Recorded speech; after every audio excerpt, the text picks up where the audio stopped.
যতই করো হামলা আবার জিতবে বাংলা, এই যে কর্মসূচি, এর প্রথম কর্মসূচি কেন বারুইপুরে হচ্ছে, কেন দক্ষিণ 24 পরগনায় হচ্ছে, কেন এই মাটিতে হচ্ছে?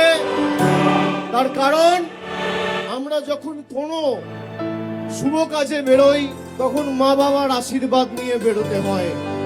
আমি বারে বারে বলেছি, কালীঘাটে আমার জন্ম হতে পারে, কিন্তু ঈশ্বরের কাছে প্রার্থনা করি মৃত্যু যেন এই জেলার মাটিতে হয়। কালীঘাট যদি আমার জন্মভূমি হয়, দক্ষিণ 24 পরগনা আমার কর্মভূমি।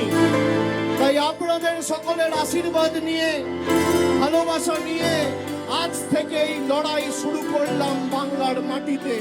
সিপিএম এর সূর্য যখন মধ্য গগনে 2008 সালের পরিবর্তনের চাকা এই দক্ষিণ 24 পরগনা জেলা ঘুরিয়েছিল, তাই আজকে প্রথম সভা দক্ষিণ 24 পরগনা জেলায় বারুইপুরের মাটিতে।